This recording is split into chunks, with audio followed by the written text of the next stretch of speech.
شہر کے کنارے ایک پرانی سنسان حویلی تھی۔ لوگ اسے خاموش حویلی کہتے تھے کیونکہ جو بھی اس کے قریب جاتا عجیب سی گھبراہٹ محسوس کرتا۔ دن کے وقت بھی وہاں خاموشی اتنی گہری ہوتی تھی کہ دل کی دھڑکن سنائی دیتی، اور رات کو تو کوئی اس طرف دیکھنے کی ہمت بھی نہیں کرتا تھا۔ حارث ایک نوجوان صحافی تھا۔ اسے پر اسرار کہانیوں کی کھوج کا جنون تھا۔ جب اس نے خاموش حویلی کے بارے میں سنا تو اس نے فیصلہ کر لیا کہ وہ اس راز سے پردہ اٹھا کر رہے گا۔ لوگ اسے منع کرتے رہے، بیٹا وہاں مت جانا، جو گیا واپس نہیں آیا، مگر حارث مکرا کر کہتا، ڈر کہانیوں سے نہیں، سچ چھپانے والوں سے لگتا ہے۔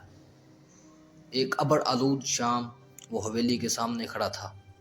دروازہ آہستہ سے چرچراتا ہوا کھلا، جیسے کسی نے اندر سے بلایا ہو۔ حارث نے ٹارچ جلائی اور قدم منظر رکھ دیا۔ اچانک دروازہ زور سے بند ہو گیا۔ دھڑام! حارث کا دل زور سے دھڑکا، مگر اس نے خود کو سنبھالا۔ حویلی کے اندر پرانی تصویریں لٹک رہی تھیں۔ ایک تصویر پر نظر پڑتے ہی وہ چونک گیا۔ وہ تصویر اسی کی تھی۔ یہ کیسے ممکن ہے؟ اس کے ہونٹ کپ کپائے۔ اچانک اوپر کی منزل سے کسی کے چلنے کی آواز آئی، ٹھک ٹھک ٹھک۔ حارث سیڑھیاں چڑھنے لگا۔ ہر قدم کے ساتھ آوازیں تیز ہوتی گئیں۔ ایک کمرے کا دروازہ کھلا ہوا تھا۔ اندر داخل ہوتے ہی اس نے دیکھا کہ دیواروں پر اخباری تراشے لگے ہیں اور سب میں لاپتہ ہونے والے صحافیوں کی خبریں تھیں۔ پیچھے سے ایک بھاری آواز آئی، تم بھی سچ جاننا چاہتے ہو؟ حارث نے مڑ کر دیکھا۔ ایک بوڑھا آدمی سیاہ کوٹ میں، آنکھوں میں عجیب سی چمک لیے کھڑا تھا۔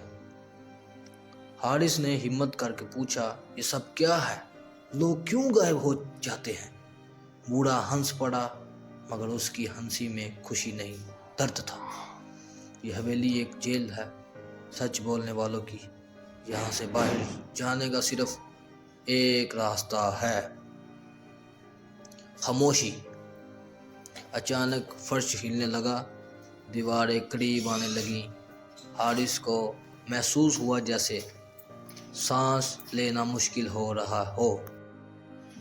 اس نے جلدی سے اپنا ریکارڈر آن کیا اور چیخ کر بولا، اگر میں نہ بچ سکا تو یہ ریکارڈنگ سچ بیان کرے گی۔ بوڑھے کا چہرہ بدل گیا۔ اس نے ہاتھ بڑھایا مگر دیر ہو چکی تھی۔ ایک خفیہ دروازہ کھلا اور حارث نیچے اندھیرے میں گر گیا۔ اگلی صبح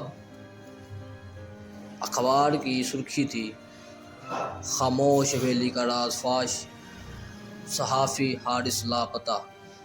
مگر شہر کے ہر موبائل پر ایک آڈیو گردش کر رہی تھی، حارث کی آواز سچ بتاتی ہوئی۔ اور حویلی وہ اب بھی وہیں تھی، خاموش مگر پہلے سے زیادہ خوفناک۔